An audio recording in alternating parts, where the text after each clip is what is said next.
The rose petals, white and delicate, were scattered across the meticulously trimmed lawn, trembling ever so slightly in the warm afternoon breeze. The soft harmony of a string quartet floated through the air, wrapping the 300 elegantly dressed guests in a cocoon of serene anticipation.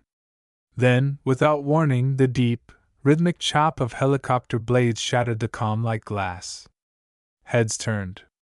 Eyes squinted against the golden sunlight as every guest pivoted away from the floral-adorned altar. At the altar stood Victor Reed, heir to one of the most powerful pharmaceutical empires in the country. His jaw clenched. His skin, already pale beneath his tailored tuxedo, lost what little color remained as he recognized the sleek black helicopter descending onto the helipad at the edge of his family's estate. "What the hell is this?" he muttered.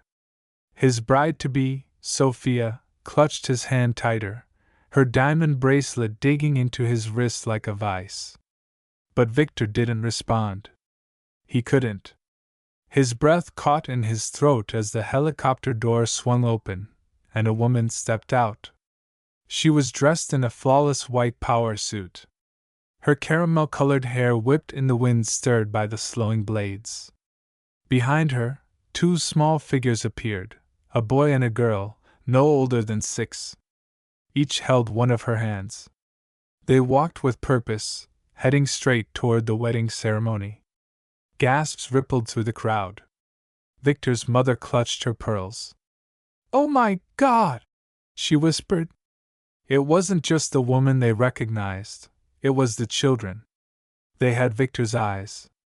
6 years ago, Victor and Eliza Reed had been the picture of perfection. He was the golden boy of Reed Pharmaceuticals. She was a brilliant biochemist whose cancer research had already saved thousands of lives. Their wedding had been the social event of the year, held in this very garden. Everyone thought they had it all: passion, power, philanthropy. But behind closed doors, a storm was brewing. And it had a name: Julian Thomas. Victor's childhood best friend had joined Reed Pharmaceuticals as CFO, bringing along his younger sister, Sophia. Nobody saw it coming, not the deception, not the betrayal, not the slow, calculated destruction of everything Victor and Eliza had built together. But Eliza did. And now she was back.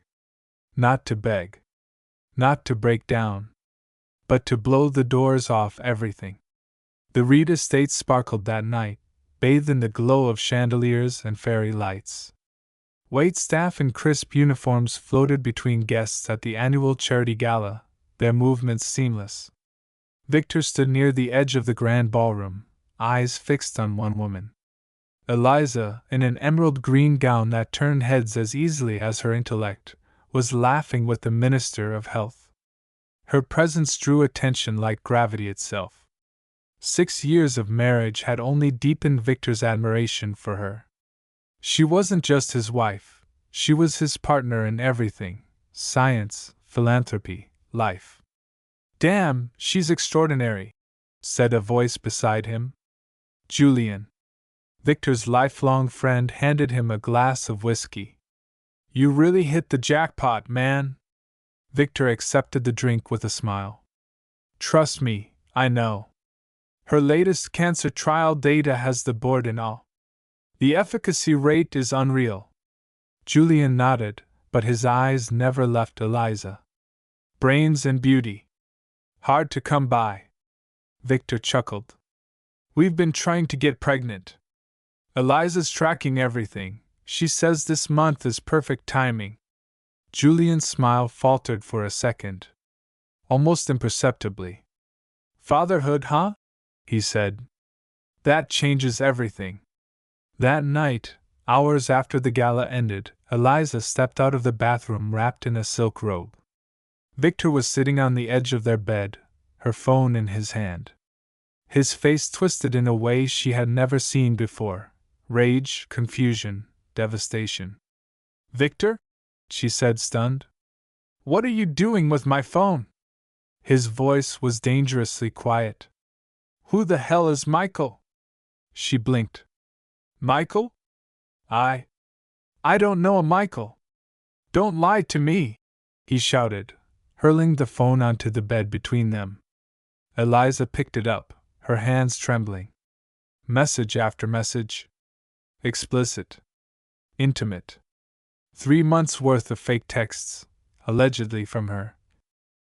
Filled with plans to meet, to cheat, in their home while Victor was away. Her breath caught. These aren't mine. I never sent these. I swear! Victor rose, pacing, running his hands through his hair. Your perfume was on his clothes. He knew things about this house only someone who's been here would know. Eliza's world spun. Julian found him, Victor said. He'd hired a private investigator.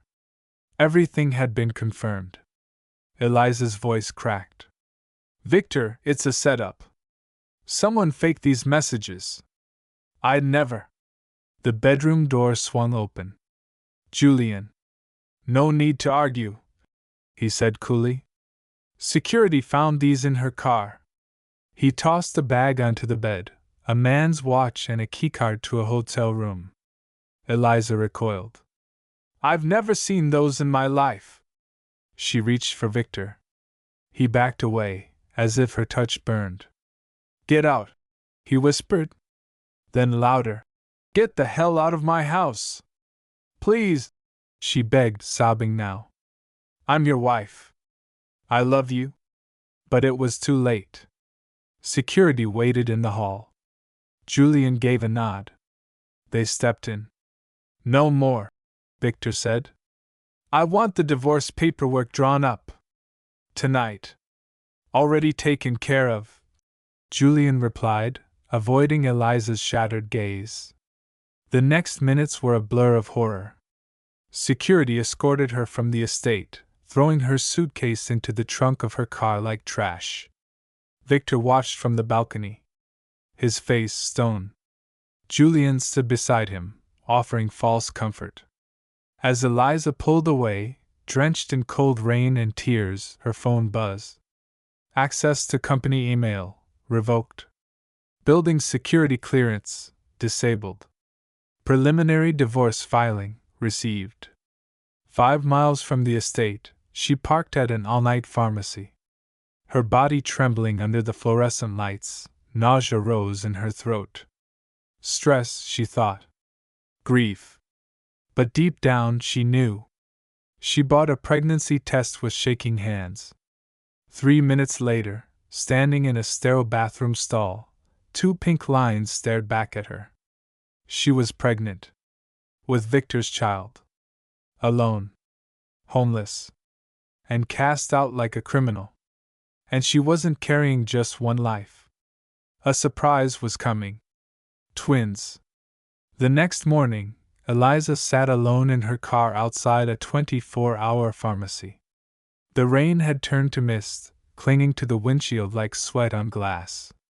Her hands trembled as she gripped the pregnancy test box. 3 minutes later, in a fluorescent-lit bathroom stall, her world shifted again. Positive. And just like that, she wasn't alone anymore. At first, she drove without a plan. No money, no home, no job. Her accounts were frozen. Her name smeared. But her will? Unbroken. A week passed. Then another. She slept in the back seat of her car, hiding in the shadowed corners of Walmart parking lots. She survived on crackers, bottled water, and sheer grit. Then, on a bitter morning, a stranger knocked on her window. You pregnant? The woman said bluntly, peering through the glass. Or dying? Either way, you need help. Her name was Eleanor Simmons, a retired nurse, grieving mother, and the kind of no-nonsense woman who didn't wait for permission to save a life. Within an hour, Eliza was sitting in a warm kitchen with a mug of herbal tea in hand. I got an empty room, Eleanor offered. Used to belong to my daughter. She passed. Cancer. You can stay. No strings. Eliza wanted to refuse. To fight. But for the first time in weeks, she let herself breathe. In that modest home, surrounded by second-hand furniture and the scent of lavender soap, Eliza began to rebuild. She sold her wedding ring. It barely covered prenatal care and a used laptop, but it was enough. Enough to start thinking again. Enough to investigate. She documented every detail, dates, texts, inconsistencies. Every piece of the puzzle. A timeline formed. A pattern emerged. Julian and Sophia. They hadn't just turned Victor against her. They planned this. Every move. Every lie. But why? The answer came by chance. In a coffee shop, hunched over job boards, Eliza overheard two pharmaceutical researchers whispering. Side effect data doesn't match, one muttered. Julian Thomas signed off anyway, the other replied. Victor probably never saw the original files. Eliza's brain fired like it used to in the lab. She'd been working on those trials before she was exiled. If Julian doctored the reports, this wasn't just betrayal. It was fraud. Dangerous. Potentially fatal. That night, she placed a hand on her belly. Her body already showing signs, nausea, tenderness, exhaustion. Your dad didn't want us, she whispered. But that's okay. Because I will build something so powerful. He'll realize exactly what he lost. She was done hiding. A month later, desperate for work, she followed Eleanor to a free clinic serving low-income families. The building was crumbling, but the staff were fierce. This is Dr. Rebecca Torres, Eleanor said, introducing her to a sharp-eyed woman with a noble attitude and the aura of someone who'd walked away from the Ivy League by choice. In 5 minutes, Dr. Torres sized Eliza up and offered her a job. Data analysis. Part-time. Not glamorous. But it's honest. I see you're carrying twins. Eliza blinked. How did you know? The way you walk. Twins shift your balance early. You'll learn. Eliza took the job. She sorted charts. Cleaned up protocols. Tracked treatment outcomes. It wasn't a lab. But it was a start. By the time she was 7 months along, she'd uncovered something the pharmaceutical world had missed, or ignored. There's a pattern, she told Dr. Torres, spreading charts across the desk. Patients on Red Pharma's latest drug are showing liver complications, 3 times the reported rate. Torres frowned. You're sure? Eliza nodded. The sample's small, but the signal is clear. And it matches the whispers I heard months ago. Torres leaned back. Then we need to alert the FDA. With this? Eliza asked, gesturing at the data. We need stronger evidence. Or a safer alternative. Torres's eyes narrowed. Then we make one. Dr. Torres led Eliza across her property, past a modest garden and into what looked like an old barn. But inside? It wasn't a barn. It was a secret. Rows of state-of-the-art equipment shimmered under cool fluorescent light. Incubators. Centrifuges. Cryogenic storage. A fully operational biotech lab.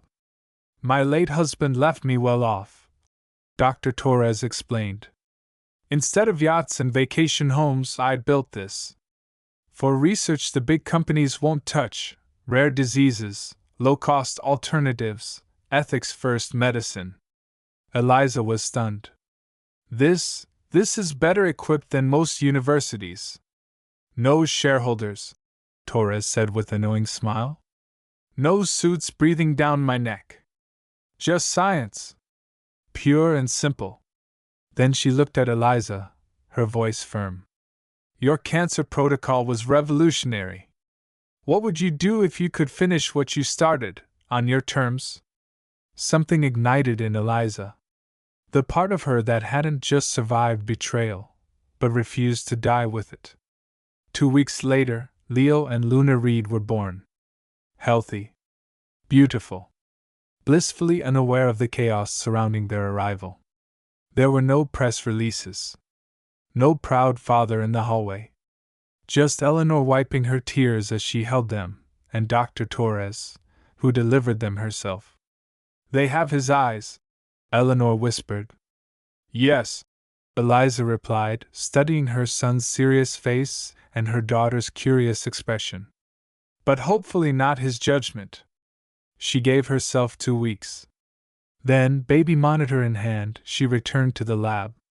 During the day, she ran simulations, refined compounds, and built a treatment from scratch. At night, she rocked twins to sleep, sometimes in a portable crib beside the centrifuge. She was exhausted. She was unstoppable. And then, a breakthrough. A compound that targeted aggressive cancers with astonishing precision. Minimal side effects. Maximum impact. Dr. Torres stared at the data, jaw slack. "You need to patent this. Immediately. Patents take money," Eliza reminded her. "And lawyers I don't have." "I do," Torres replied. "And more importantly, this needs to reach patients. You need a company." Eliza laughed bitterly. "What company would partner with the disgraced ex-wife of Victor Reed?" "A new one," Torres said without hesitation. "One you build yourself." Thus, Phoenix Biotherapeutics was born. At first, the idea felt absurd. Eliza had no investors, no business degree, and barely enough money for diapers. But Dr. Torres was relentless, and secretly well-connected. "I've been investing in biotech startups for years," she confessed. "I'm ready to back this. My only condition? You stay in control. And we keep prices low. This time, we do it right." Eliza hesitated. "Why are you doing this?" Torres looked at her, eyes burning with memory. "Because 20 years ago, I was you. Brilliant. Overlooked. Betrayed. The man who screwed me is now a pharma billionaire selling $5 pills for $500. Think of this as my revenge. Through you." Phoenix launched in silence. No press releases, no gala. Just a borrowed lab, a used laptop, and Eliza's maiden name. Eliza Winters. The patent passed. Quietly. Reed Pharmaceuticals never noticed. Not yet. Within 2 years, Phoenix received FDA approval on its first drug and struck a deal with Mercy Hospitals, one of the largest nonprofit medical networks in the U.S. The contract was massive. The headlines? Even bigger. "Phoenix Rising, formerly unknown biotech disrupts cancer market with groundbreaking drug." The industry buzzed. Victor Reed didn't. New competitors were common in the field. The name, Phoenix, didn't ring any bells. Until they lost Mercy. Until stocks dropped 8%. Until their biggest urban hospital pulled out. Julian Thomas stormed into Victor's office, slamming a report on the table. "We just lost Metropolitan Medical to a startup. That's $30 million gone." Poof! Victor, more distracted by galas than graphs, barely looked up. "Offer them better rates." "I tried," Julian snapped. "They said Phoenix's drug is more effective. Fewer side effects. They're calling our product outdated." Victor frowned. "That's impossible. Our team spent 5 years on that formulation." Julian nodded grimly. "Apparently. Eliza Winters only needed 2. Victor froze. That name. It hit like thunder in a cathedral. "Who is she?" he asked. "Off the grid," Julian replied. "No interviews. No photos. But her work? Brilliant." Victor stood slowly. "Set up a meeting." Maybe we buy them out. Julian's face tightened. She doesn't meet with Big Pharma. Victor smirked. Everyone has a price. Not her. Not this time. The Reed estate had never looked more perfect. Thousands of white roses lined the garden path. Elegant chairs curved around the altar like petals around a bloom. 300 guests murmured with anticipation, their voices barely rising above the gentle strings of the wedding quartet. Sophia Thomas was about to marry Victor Reed. It was going to be the event of the season. The event of her life. Victor stood at the altar. Impeccable tux. Diamond cufflinks. Stoic face. But those paying attention?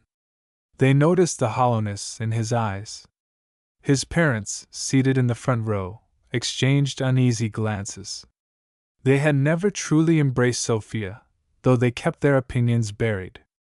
Julian Thomas, Sophia's brother and the best man, scanned the crowd with smug satisfaction. Everything was going according to plan.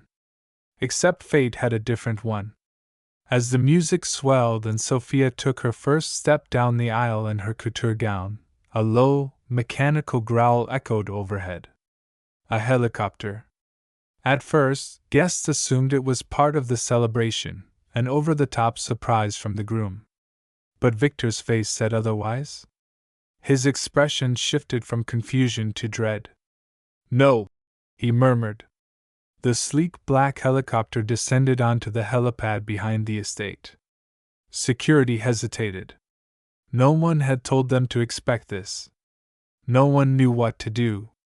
Then the door opened. And she stepped out. Even from a distance, Victor recognized her. The woman he had exiled. The woman he once loved more than life. Eliza. She wore a dark navy suit that screamed elegance and control. Her hair was pinned up, her posture unshakable. She didn't look back. She didn't slow down.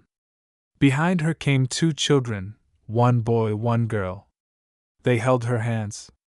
They walked with purpose. And they had Victor's eyes. Gasps swept through the crowd. Victor's mother stood. "Richard, look at them," she whispered. Victor froze. Every cell in his body screamed. It couldn't be. Sophia reached the altar, voice sharp. "Who is that? Why is she here with those kids?" Julian surged forward. "I'll handle it." But Eliza's voice cut through the air like a scalpel. "I wouldn't, Julian. Unless you want your little offshore bank accounts and falsified clinical data to hit the headlines tonight instead of tomorrow morning." Julian stopped mid-stride. Panic flickered in his eyes. Eliza and the children reached the guest area. They were flawless, dressed to perfection, poised beyond their years. The crowd was dead silent. Then Eliza turned to Victor. "Meet your children," she said. "Leo and Luna. The ones you never knew about. The ones I carried when you threw me out 6 years ago." A collective gasp rose. Victor's mother clutched her chest. Her eyes brimmed with tears as she looked into her grandchildren's faces for the first time.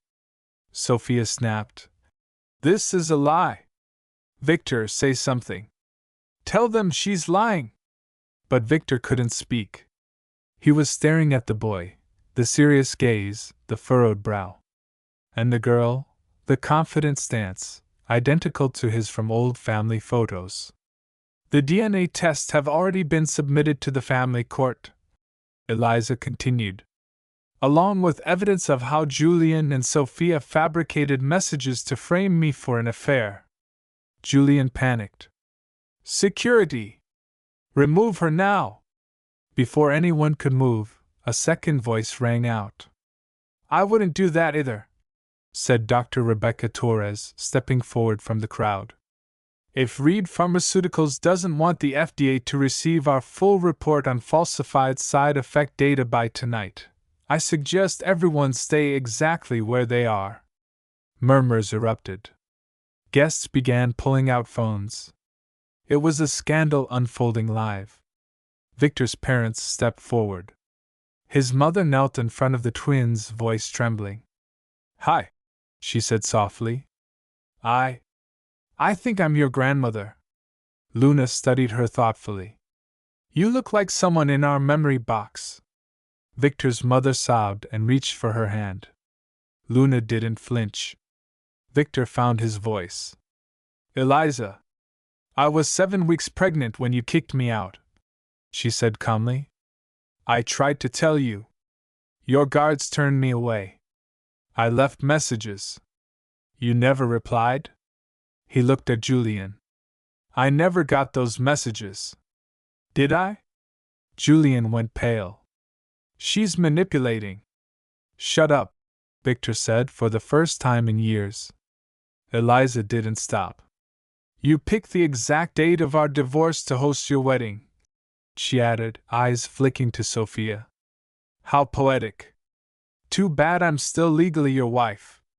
And I've spent the last 6 years collecting evidence of fraud, embezzlement, medical malpractice. I built a company from scratch, Phoenix Biotherapeutics, the one that's been eating your market share for 2 years. Julian lunged. "You're insane." "Actually," came another voice, this time from the back.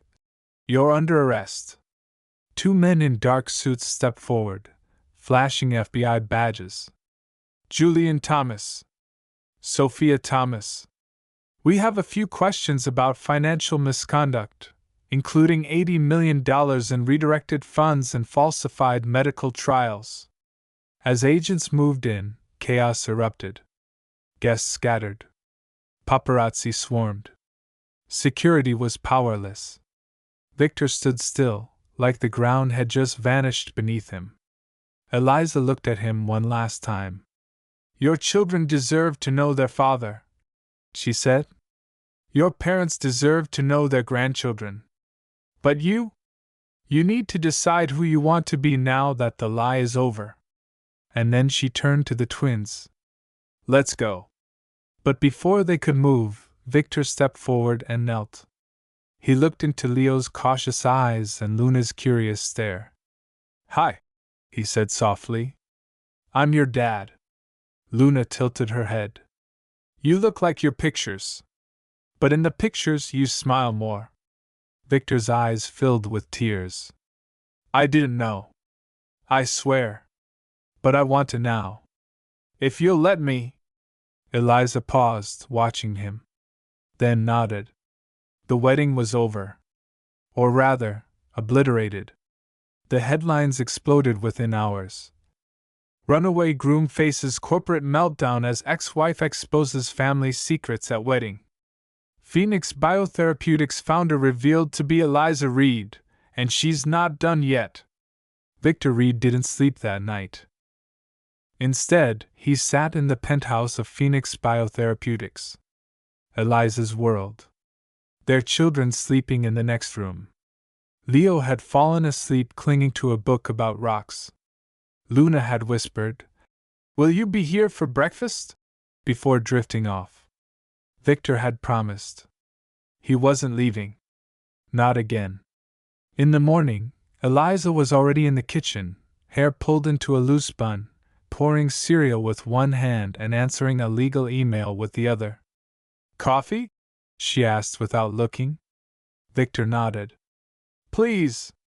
"Strong." They sat at the table like business partners. Like exhausted parents. Like 2 people who had already lived through the worst night of their lives. "You built all of this," he said quietly, looking around. "The company. The home. The kids. It's incredible." "I had help," she replied. "Dr. Torres. Eleanor. And 2 very hungry babies." Victor studied her. She was not the woman he had married. She was stronger now. Sharper. Unapologetic. "I don't know how to say this," he began. "Try," she said. "I'm sorry. For everything. For not listening. For not looking deeper. For letting Julian. She held up a hand. I'm not interested in apologies, Victor. I'm interested in what you're going to do now. He nodded. Okay. Then let's start here. I want to be in their lives. Every day. Not just weekends and birthdays. I want them to know they can count on me. Eliza raised an eyebrow. Then prove it. And know this, you're a guest in their world. You don't get to run it. I wouldn't dare, he said with a half smile. They fell into a rhythm faster than either expected. Mornings with the twins. Afternoons filled with legal briefings. Evenings spent discussing a merger. Because yes, Eliza offered him a deal. Phoenix would absorb Reed Pharmaceuticals under one condition. She retained control of all ethical oversight and R&D. Every price. Every test. Every protocol, transparent. Ethical. Affordable. And he agreed. The headlines changed. Rivals reunite. Phoenix and Reed announce historic merger under Eliza Winters' leadership. Ex-wife, now CEO, Eliza Winters reshapes the future of medicine. Victor stepped down as CEO. He joined the board instead, by her invitation. Not as a partner. Not as a husband. As a co-parent and colleague. And that was enough. At Luna and Leo's 7th birthday party, the entire extended, unconventional family showed up. Eleanor made the cake. Dr. Torres handled science-themed decorations. Victor's parents brought dinosaur balloons. Victor gave Luna a telescope. Eliza gave Leo a rare fossil. And both kids ran around the yard like nothing had ever been broken. That night, when everyone was gone, Victor helped Eliza clean up the wrapping paper. They love you, he said. I love them, she replied. You happy? He asked. She looked at him. At the children.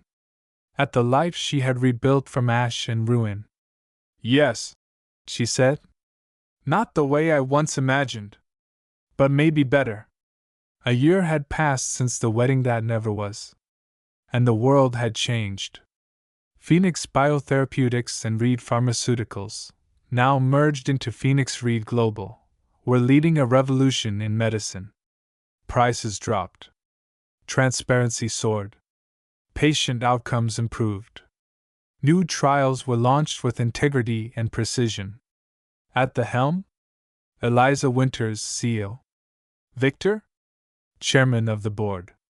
Quiet. Supportive. Respectful. Exactly what she needed him to be. They were no longer enemies. Not lovers. Just something rare. Co-parents.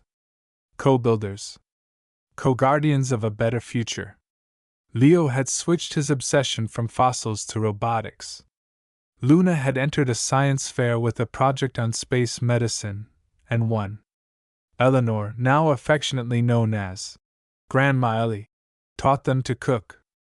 Dr. Torres brought them to her clinic once a month to remind them where it all began. And Victor? He was present. He read bedtime stories. He helped with homework. He showed up. Not to fix the past, but to honor it, and earn a place in the present. One evening, after a particularly exhausting board meeting, Eliza sat in her office, barefoot, sipping tea. Leo was drawing. Luna was explaining something about Europa's ice oceans. Victor stepped in. Hey!